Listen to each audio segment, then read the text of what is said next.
The recording studio was quiet except for the soft hum of the cameras. Zekthar sat in the guest chair, his scaled hands resting on his knees. He was old now, with scars that cut across his blue-green skin like rivers on a map. His eyes, once bright yellow, had faded to a dull amber. The young interviewer across from him looked nervous. She was a Vryn like him, but she had never seen war. She had never seen humans in battle. "Thank you for agreeing to this interview," she said, adjusting her datapad. "We want to document the human coalition war from those who were there. For the historical record." Zekthar nodded slowly. He had refused this interview 3 times before, but 20 years had passed since the war ended, and the nightmares had finally started to fade. "Maybe it was time to tell the truth. What do you want to know?" he asked. "Everything," she said. "Start from the beginning. When did you first hear about humans?" Zekthar leaned back in his chair. His mind traveled back to a time when he was younger, stronger and foolish enough to think he understood the universe. "It was 43 years ago," he began. "I was a commander in the coalition fleet, mid-level. Important enough to sit in briefings, but not important enough to make the big decisions. That's probably why I survived." The interviewer leaned forward, her recording device capturing every word. Humanity made first contact with a coalition survey ship near their home system. They had just invented faster-than-light travel. Barely. Their ships were crude, held together with welds and what they called duct tape. We thought they were primitives playing with technology they didn't understand. Zekthar's voice took on a bitter edge. The humans requested membership in the Galactic Coalition. They wanted a seat at the Council. They wanted to be treated as equals. "What did the Council say?" the interviewer asked, though she already knew the answer. "They laughed," Zekthar said flatly. "I was there. I heard it." The Council chamber filled with laughter. Here was this species, barely out of their own solar system, asking to sit with civilizations that had traveled the stars for thousands of years. He paused, his clawed fingers tapping against his knee. "We had standards, you see. Every species that joined the coalition had to prove they were civilized. They needed advanced technology, peaceful intentions, and respect for galactic law. Humans had none of these things. But they insisted," the interviewer prompted. "Yes, they insisted. Again and again. They sent diplomats. They sent messages. They sent scientists with research and mathematicians with proofs. They wanted to show us they were worthy. But the Council had made up its mind." Zekthar's eyes grew distant, seeing things the interviewer could not. Then humans did something no one expected. They sent a military fleet to the border of coalition space, not to attack, just to sit there. A show of force, they called it. 20 warships, all armed, all waiting. The Council saw this as an insult, an act of aggression. How dare these primitives threaten the coalition? So the Council made a decision. They would teach humanity a lesson, a police action, a quick war to show humans their place in the galaxy. The interviewer's fingers trembled slightly as she took notes. "You were part of this police action. I was given command of a strike force. 12 ships. The best warriors from 4 different species. Our mission was simple. Invade a human border colony, defeat their defenses, and force their surrender. Intelligence told us the colony had maybe 5,000 humans. Farmers mostly. 1 defense frigate in orbit." Zekthar's jaw tightened. 3 weeks. That's what they told us. 3 weeks and the war would be over. Humans would learn to respect the coalition and everything would go back to normal. "What happened?" the interviewer asked quietly. "We jumped into the system on a Tuesday. I remember because humans track their days differently than we do, and their calendar was in the data we captured. The colony was called New Hebrides. It orbited a yellow star just like their homeworld. The planet was mostly farms and small towns. Nothing that looked like a military threat." He closed his eyes and the memories came flooding back. "We approached the planet in standard formation. The human frigate was there, just like intelligence said. 1 ship against 12. We opened a communication channel and demanded their surrender. Did they surrender?" The interviewer knew the answer, but she needed to hear him say it. "No," Zekthar said. The human captain came on screen. He was young, maybe 30 in their years. He had these strange blue eyes that humans have sometimes. He looked at us, looked at our 12 ships, and he smiled. Smiled? Yes, he smiled. Then he said something I will never forget. He said, "Come and take it." Zekthar opened his eyes. Those were the last words he ever spoke. His frigate accelerated directly at our formation. We thought he was going to fire weapons. We prepared to shoot him down. But he didn't fire. He just kept accelerating. Faster and faster. He was running away? The interviewer asked. No, Zekthar said softly. He was charging. At near light speed, his ship hit our forward dreadnought. Both vessels turned into plasma. A fireball that lit up the entire system. Gone in an instant. 1,000 Coalition soldiers dead. Just like that. The interviewer's face went pale. He killed himself? Humans call it ramming. It's an old tactic from when they fought on oceans. They took their ships and crashed them into enemy ships. They brought that tactic to space. Zekthar's hands shook slightly. We had never seen anything like it. In all of Coalition history, no species had ever done something so insane. Ships were valuable. Crews were valuable. You didn't just throw them away. But humans did. Without hesitation. What did you do? We proceeded with the invasion. We had 11 ships left. We sent ground forces to the planet's surface. The colony had no standing army, no defense force. Just farmers. We thought it would be easy. His voice dropped to almost a whisper. The farmers had guns. Lots of guns. Every human seemed to own weapons. They fought us in their fields, in their homes, in their streets. They used farming equipment as weapons. They made bombs from fertilizer. They set traps. We took casualties. More casualties. Every building had to be cleared. Every room had to be searched. And the humans never stopped fighting. Even when we wounded them, they kept shooting. Even when we surrounded them, they fought to the last. Zekthar looked directly at the interviewer. On the fourth day, a human child detonated explosives in a corridor. She couldn't have been more than 12 years old. She killed herself and 15 of my soldiers. A child. The studio was silent for a long moment. The 3-week war, the interviewer finally asked. Stalled on day 4, Zekthar said. We called for reinforcements. The council sent more ships, more soldiers. They told us to finish the job. He leaned forward, his old eyes meeting hers. That's when we realized we had made a terrible mistake. We weren't fighting farmers. We were fighting humans, and humans, we would learn, were something the galaxy had never seen before. The interviewer swallowed hard. What happened next? Next? Zekthar's expression was grim. Next, the real war began. Zekthar reached for the glass of water on the table beside him. His hand shook slightly as he brought it to his lips.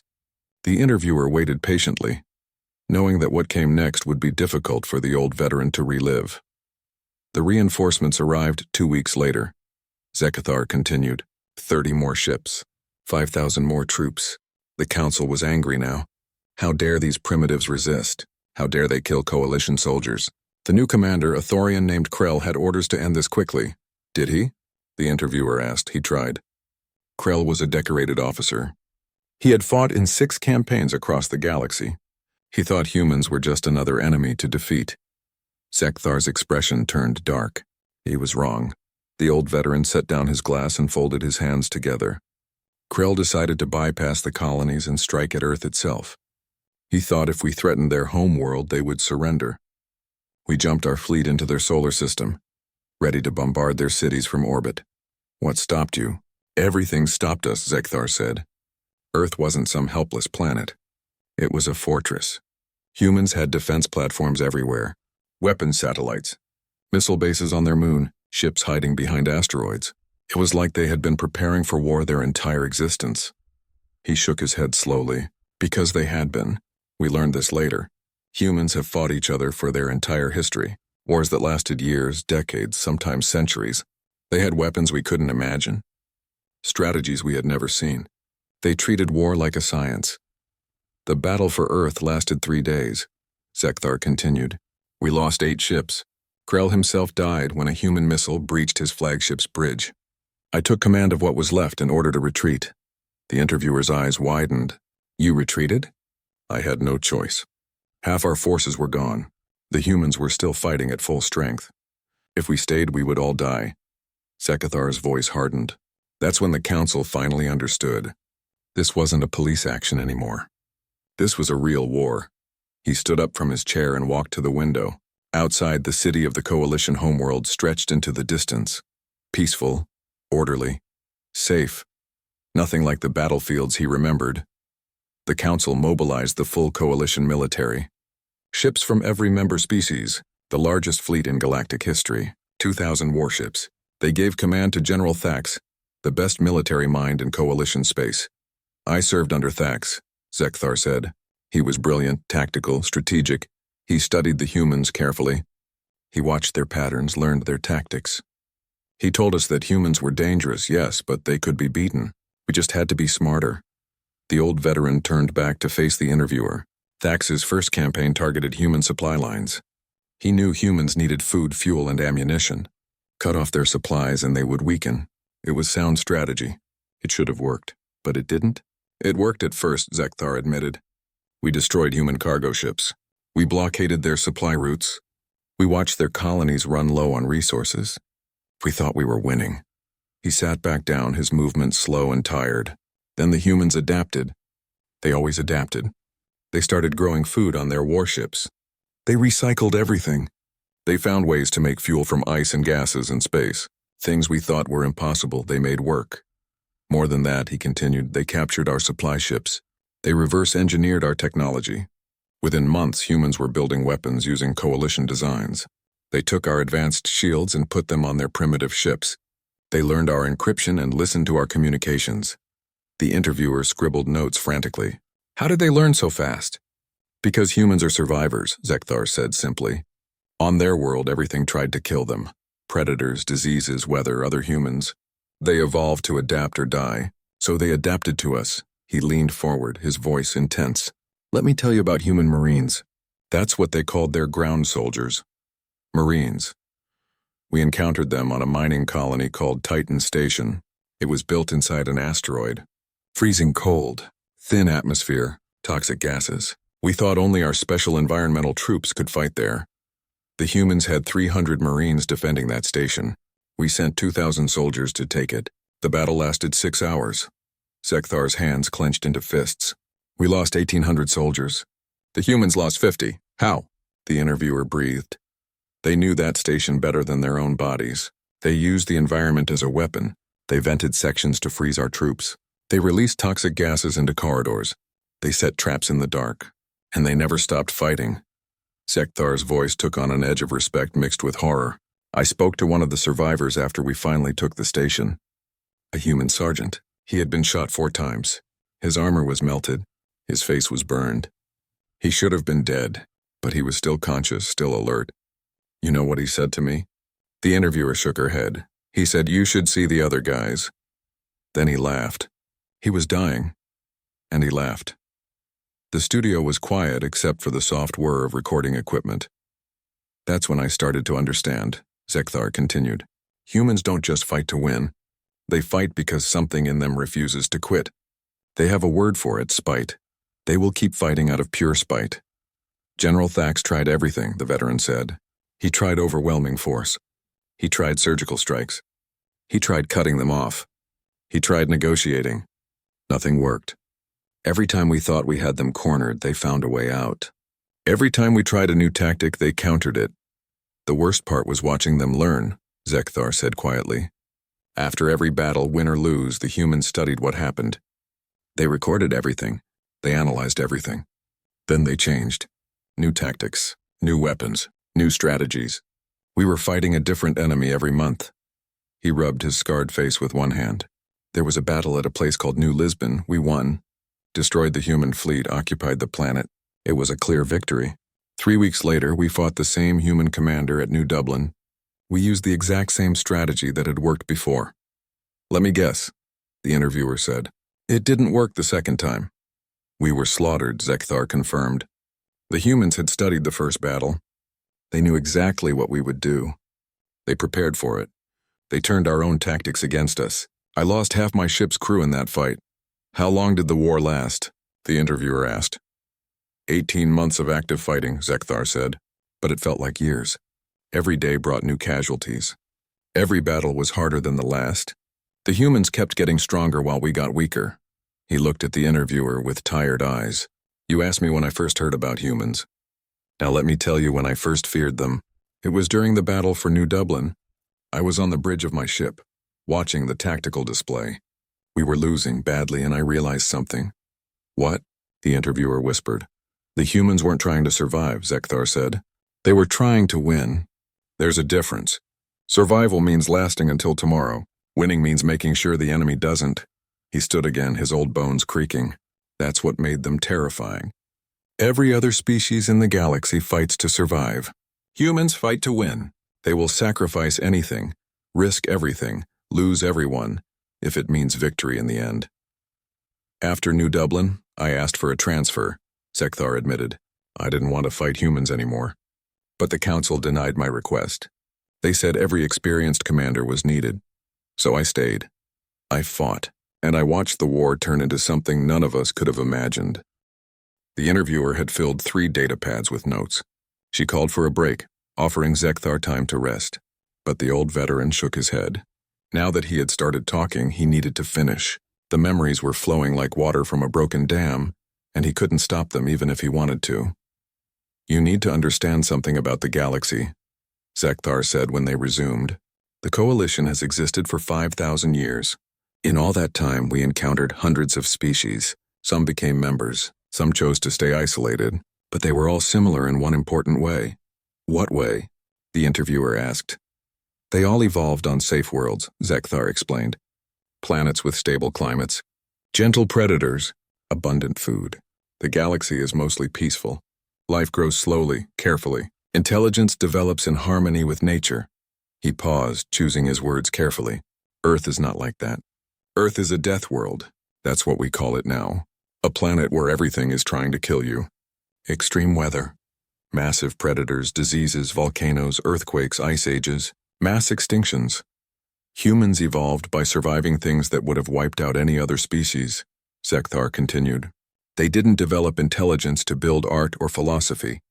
They developed it to kill better, to hunt better, to survive better. The interviewer looked uncomfortable, but she kept listening. Let me give you an example, Zekthar said. Every species in the coalition needs sleep. 8 hours, maybe 10, depending on biology. Humans, they can function on 4 hours. Some can go days without sleep if they have to. Their military trains them to stay awake through torture and combat. Another example, he continued. Most species heal slowly from injuries. A broken bone might take months to recover. Humans heal in weeks. Cut off their limbs and they'll strap on metal replacements and keep fighting. Poison them and their bodies adapt. They're built to survive damage. Zekthar's voice grew quieter. But the worst part, the part that gave me nightmares, was how humans dealt with pain. Most species shut down when injured. Pain is the body saying stop, rest, heal. Not humans. Humans have something they call adrenaline, a chemical their bodies make during danger. It lets them ignore pain. It makes them stronger, faster. I saw a human soldier with a piece of shrapnel through his chest continue fighting for 20 minutes before he collapsed, the veteran said. He killed 6 of my troops in that time. When we recovered his body, our medical officer couldn't believe he had survived that long with his injuries. The interviewer shook her head in disbelief. That's not possible. That's what we all said, Zekthar replied. But we kept seeing it. Humans refusing to die when they should be dead. Humans fighting with broken bones and burned flesh. Humans who should have been in shock still giving orders to their troops. He stood and paced the room, his old legs stiff but restless. Then there was human military doctrine. Do you know how old coalition military strategy is? No, the interviewer admitted. 3,000 years, Zekthar said. We perfected warfare 3,000 years ago. Rules of engagement, honor in combat, minimal civilian casualties, respect for prisoners. We fought wars like chess games, careful, methodical, civilized. Humans? He laughed bitterly. Humans have been fighting each other for 10,000 years. They never stopped. They never found peace. Every generation invented new ways to kill. Better weapons, better tactics, better strategies. They had a saying, Zekthar continued. All's fair in love and war. Do you understand what that means? It means there are no rules. No honor, no limits. Whatever it takes to win. The interviewer's face paled. Surely they had some rules. Oh, they had rules, Zekthar said. But only the rules they made for themselves. They called them the Geneva Conventions. Rules about how to treat prisoners. How to avoid harming civilians. Good rules. But here's the terrifying part, he leaned forward. Those rules existed because humans had done all those terrible things to each other. They made rules against chemical weapons because they had used chemical weapons. They made rules against torture because they had perfected torture. They made rules against genocide because they had committed genocide. Every rule in their conventions was written in human blood, Zekthar said softly. They knew every war crime possible because they had invented them all. The studio was silent except for the old veteran's breathing.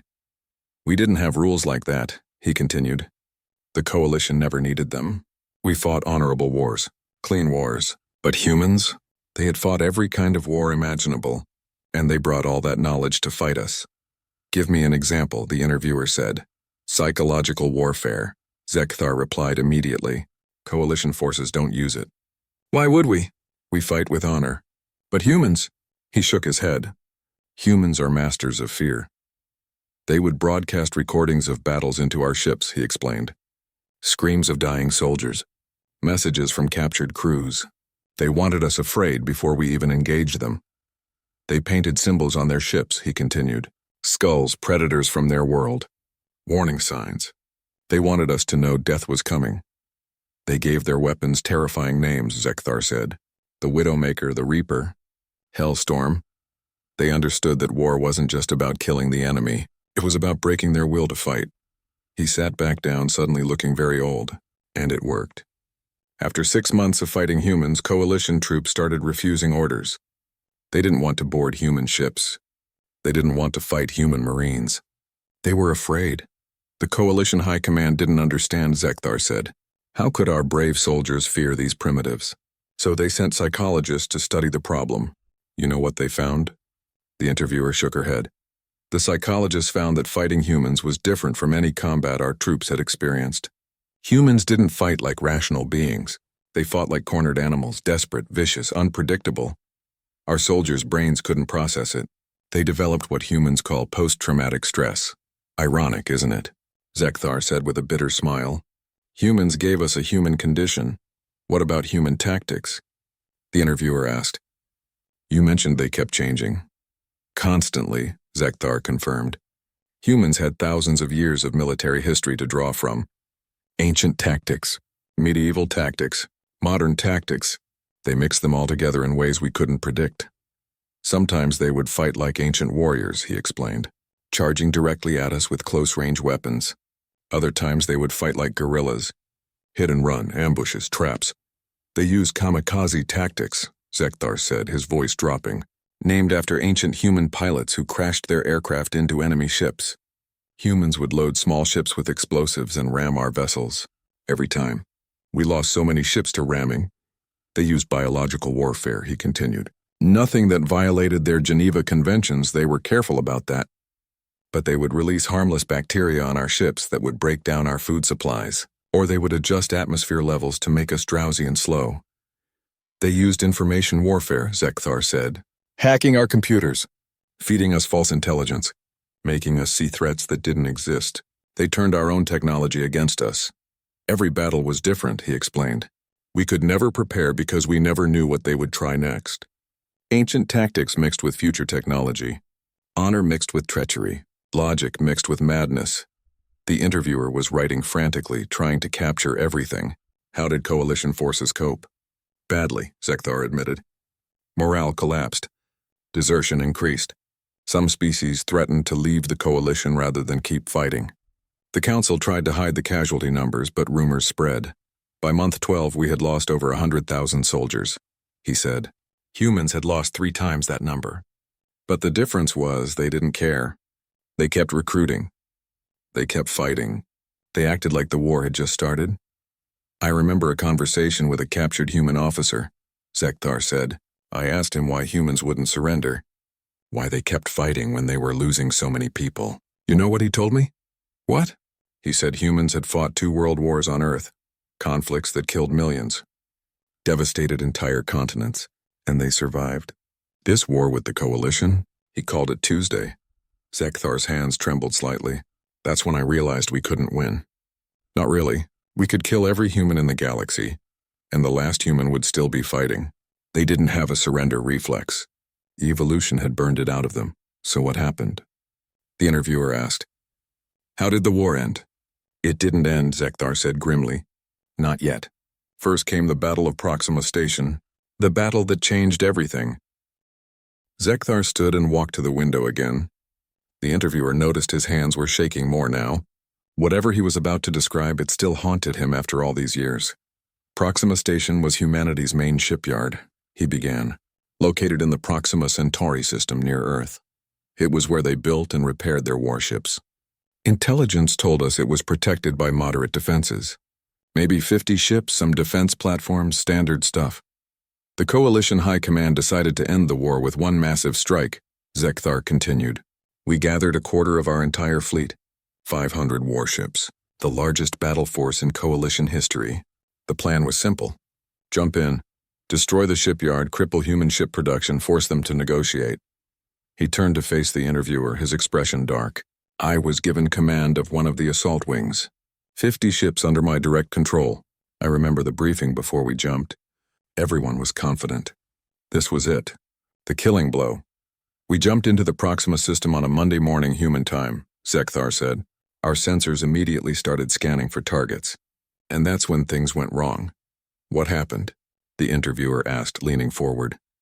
The human fleet wasn't where it was supposed to be, Zekthar explained. Intelligence said 50 ships. We detected 10, just 10. They were spread out, moving in odd patterns. It didn't make sense. Our commander, Admiral Vex, ordered the fleet to proceed to the station anyway, he continued. We thought the humans were trying to evacuate. We moved forward in standard formation. Confident, ready. Zekthar's voice dropped to almost a whisper. Then the asteroids started shooting at us. Asteroids? The interviewer looked confused. Humans had hollowed out asteroids and filled them with weapons. Zekthar explained. Railguns, missile launchers, energy cannons. From the outside, they looked like ordinary space rocks. But they were weapons platforms. Dozens of them. We lost 15 ships in the first 30 seconds, he said, his voice tight. Just gone. Explosions lighting up space, and we still couldn't see where all the fire was coming from. Admiral Vex ordered evasive maneuvers. Zekthar continued. Our fleet scattered, trying to avoid the hidden platforms. That's when the civilian ships attacked. The interviewer's eyes widened. Civilian ships? Humans call them Q-ships, Zekthar explained. An ancient naval tactic. Disguise warships as cargo vessels. Let the enemy get close. Then reveal your weapons and attack. Humanity had converted cargo ships, passenger liners, even mining vessels into warships, he said. They kept their civilian transponders active.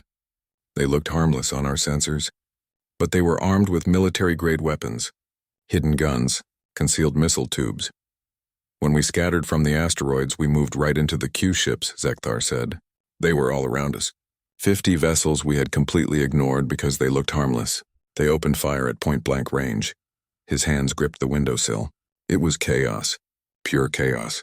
We didn't know what to shoot at. Asteroids? Q-ships? The actual human military vessels? Everything was a threat. Everything was a weapon. Then the mines activated, he continued. Humans had seeded the space around Proxima Station with autonomous mines. Thousands of them. They used artificial intelligence to guide them. AI is illegal in Coalition space. We consider it too dangerous. But humans, they embraced it. The mines hunted our ships like predators, Zekthar said. They learned our evasion patterns. They coordinated with each other. They were smarter than our defensive systems. I watched 3 ships in my wing get destroyed by mine swarms, he said quietly. They tried to shoot the mines down, but there were too many. The ships just disappeared in clouds of explosions. How long did the battle last? The interviewer asked. 6 hours, Zekthar replied. 6 hours of hell. We tried to retreat after the first hour, but humans had positioned ships behind us. We were surrounded, trapped. Admiral Vex kept giving orders from his flagship, Zekthar said, trying to coordinate a defense, trying to find a way out. Then the humans did something we should have expected but somehow didn't see coming. What? They hacked our flagship, Zekthar said simply. Got into the computer systems. We never found out how. One moment Admiral Vex was giving orders. The next moment the bridge atmosphere vented into space. Emergency doors that should have sealed didn't seal. Life support that should have activated didn't activate. The entire command crew died in seconds, he said, including Admiral Vex. And suddenly I was in command of what was left of the fleet. Zekthar turned from the window and sat down heavily. I had 30 seconds to make a decision. Stay and die or run and live. I chose to live. I ordered all remaining ships to jump out immediately, he said. Random vectors, emergency jumps, anything to get away from that slaughter. Some ships couldn't jump. Their engines were damaged. They stayed behind. My ship jumped, Zekthar continued. The jump was rough. Emergency jumps always are. But we made it. We came out in deep space far from any system, and then we just floated there taking stock of what happened. His voice was hollow. We went in with 500 ships. Less than 300 jumped out. Over 200 ships destroyed. Over 80,000 soldiers dead. In 6 hours. And the humans? The interviewer asked quietly. They lost ships too, Zekthar admitted. Maybe 150. But they held the field. They kept their shipyard, and they sent us running. He closed his eyes and the memories came flooding back. My ship was damaged. Life support was failing. We were leaking atmosphere. I put on an emergency suit and went to the bridge to assess damage. That's when I saw it, he said. Through the viewport. We hadn't jumped far enough. We could still see the battle. Distant explosions. Ships burning. The humans cleaning up. I watched a human destroyer, Zekthar continued. It was crippled. Drifting. Its life support was clearly failing. I could see the damage from where we were. That crew had maybe minutes to evacuate before they suffocated. Did they evacuate? The interviewer asked. No, Zekthar said softly. They used their last power to fire maneuvering thrusters. They pointed their ship at one of our damaged dreadnoughts, and they rammed it. Both ships were already dying, he explained. The destroyer crew could have used escape pods. They could have surrendered. They chose to ram instead, to take enemies with them as they died. I could hear their broadcast, Zekthar said. They were singing. Some human battle song. I didn't understand the words then. I looked them up later. It was about warriors who never surrender, who choose death over defeat. His voice cracked slightly. They sang while they died, and they killed another 2,000 coalition soldiers when they hit that dreadnought.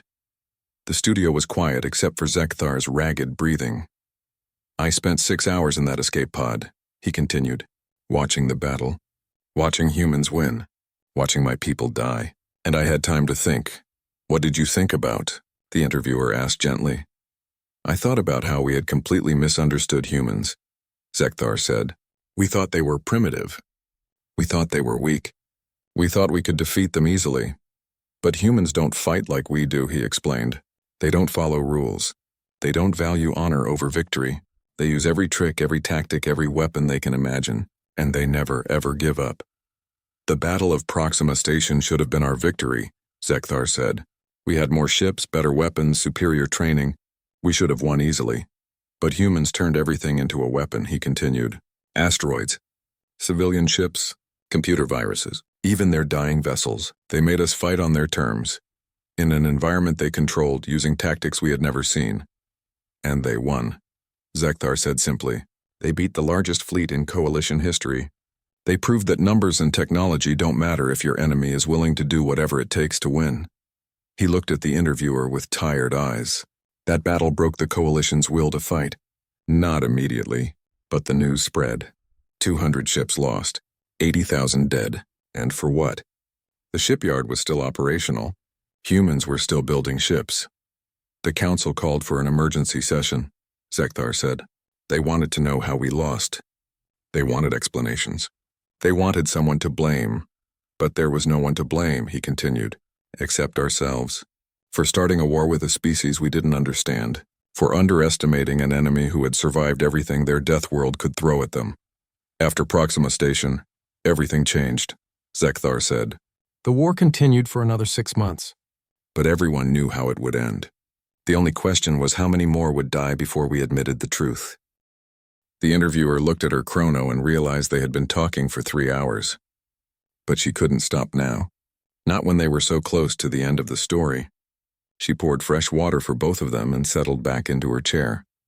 What happened after Proxima Station? She asked. Zekthar drank deeply before answering. The council tried to keep fighting. They authorized more ship construction. They drafted more soldiers. They told the public we were winning. But the truth was spreading faster than their lies. Soldiers talked, he explained. They told their families what they had seen. What it was like to fight humans. The fear, the casualties, the nightmares. You can't hide a war when everyone knows someone who died in it. Public opinion turned against the war, Zekthar continued. protests on member worlds, calls for peace.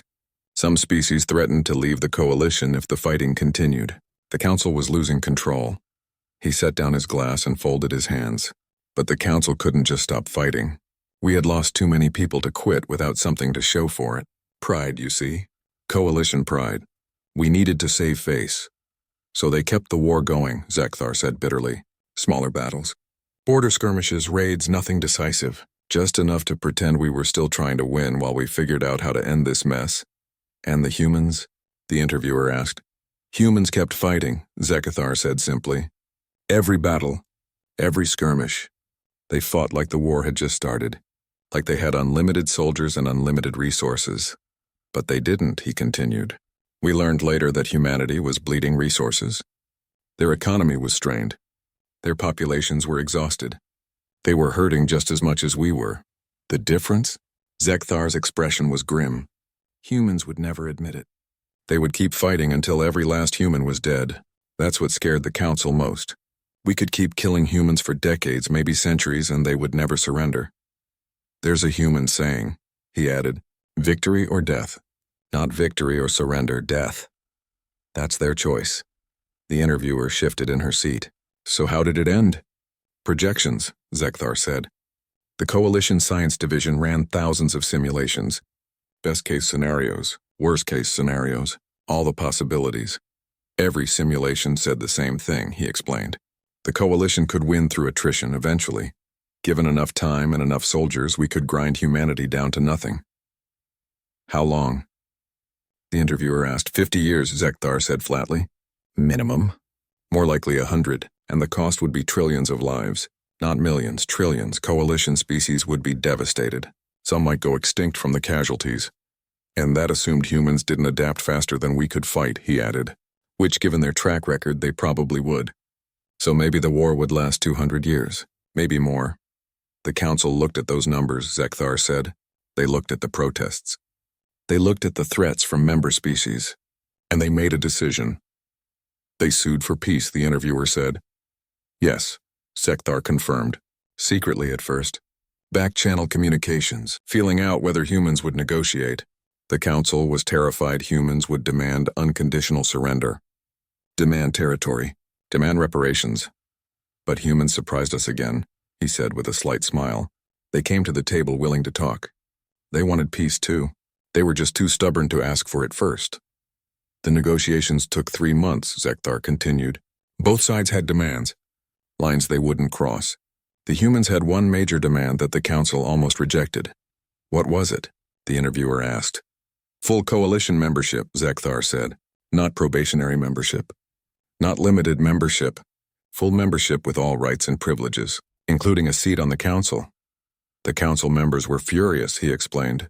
Give these primitives a seat at the table? Let them vote on galactic policy? It was unthinkable. But the human negotiators were firm, Zekthar said. They had proven themselves in battle. They had fought the entire coalition to a standstill. They deserved respect. And if the council wouldn't give it to them, the war would continue. He leaned back in his chair. The council debated for weeks. Some members wanted to keep fighting. But most were tired. Tired of war. Tired of casualties. Tired of living in fear of what humans might do next. Finally, they agreed, Zekthar said. Full membership for humanity. A council seat. Access to coalition technology. Trade agreements. Everything humans had originally asked for before the war started. So humans got what they wanted all along, the interviewer said. Yes, Zekthar agreed. But they paid for it in blood. 200,000 human soldiers died in that war. Millions of civilians. Entire colonies destroyed. They earned their seat the hard way. The peace treaty was signed 20 years ago, he continued. I attended the ceremony. Stood in the back watching. The human delegate signed first. Ambassador Chen. She was a veteran like me. Had fought at New Dublin. I'll never forget what she said after signing, Zekthar recalled. She said humanity never wanted this war. We wanted friendship. We wanted partnership. But we'll take respect earned through battle if that's the only language you understand. How did you feel? The interviewer asked. Relieved, Zekthar said honestly. Grateful it was over. Ashamed it had started. And terrified of what we had done. Terrified? The interviewer looked confused. Yes, Zekthar said firmly, because we had shown humans that the galaxy would only respect strength. We had taught them that peaceful requests get ignored, but violence gets results. We had turned a species that wanted friends into warriors. He stood and walked to the window one more time. 20 years have passed. Humanity is now a full council member. They've contributed more to galactic science, art, and culture than most species do in 1,000 years. Their soldiers serve in coalition peacekeeping forces. He continued. Human doctors work in our hospitals. Human engineers design our ships. They've become invaluable. But, the interviewer prompted, but they're still humans, Zekthar said quietly. Still the species that fought us to a standstill. Still the species that would rather die than surrender. Still the species from a death world who brought their survival instincts to the stars. He turned to face the interviewer. The younger generations don't remember the war. They only know humans as partners, as friends. They don't understand what we faced. That's why I agreed to this interview, Zekthar explained. Someone needs to remember. Someone needs to tell the truth about what happened. And what is the truth? The interviewer asked. Zekthar was quiet for a long moment. The truth is that humanity didn't win the war through superior technology or numbers. They won by being willing to pay any price for victory, by refusing to accept defeat no matter the cost. The truth is that we started a war with a species we didn't understand, he continued. We saw their primitive ships and assumed primitive minds. We saw their lack of natural weapons and assumed weakness. We were wrong about everything. The truth is that humans are survivors, Zekthar said. They evolved on a world that tried to kill them every day. They survived ice ages, predators, diseases, and each other. They developed technology not for convenience but for survival. When we attacked them, we triggered every survival instinct evolution had given them, he explained. We made them see us as another threat to overcome, another challenge to survive. And humans are very, very good at surviving. The interviewer made one final note. What would you say to young coalition soldiers who might face humans in combat? Pray you never have to, Zekthar said immediately. But if you do, remember this, humans don't fight wars. They win them. There's a difference. What difference? The interviewer asked. Fighting a war is about tactics and strategy, Zekthar explained. It's about achieving objectives and minimizing losses. It's civilized, rational. Winning a war is about destroying the enemy's will to fight, he continued. It's about doing whatever it takes, paying any price, sacrificing everything. It's primal, instinctive. Humans win wars, Zekthar said firmly, because they understand something we didn't. War isn't a game. It's not about honor or glory. It's about survival. And humans are the best survivors in the galaxy. The interview was ending. The interviewer prepared to shut down her recording equipment. But Zekthar held up a hand. One more thing, he said. Something I need to say. Something everyone should know. What is it? The interviewer asked. Zekthar looked directly at the camera. Humanity is the Coalition's greatest asset now. Their soldiers protect us. Their scientists advance us. Their artists inspire us. We're lucky to have them as allies. But never ever forget what they're capable of, he said, his voice hard. Never forget that beneath the diplomacy and culture and art, humans are survivors from a death world. They're predators who learned to build civilizations. They're warriors who chose peace.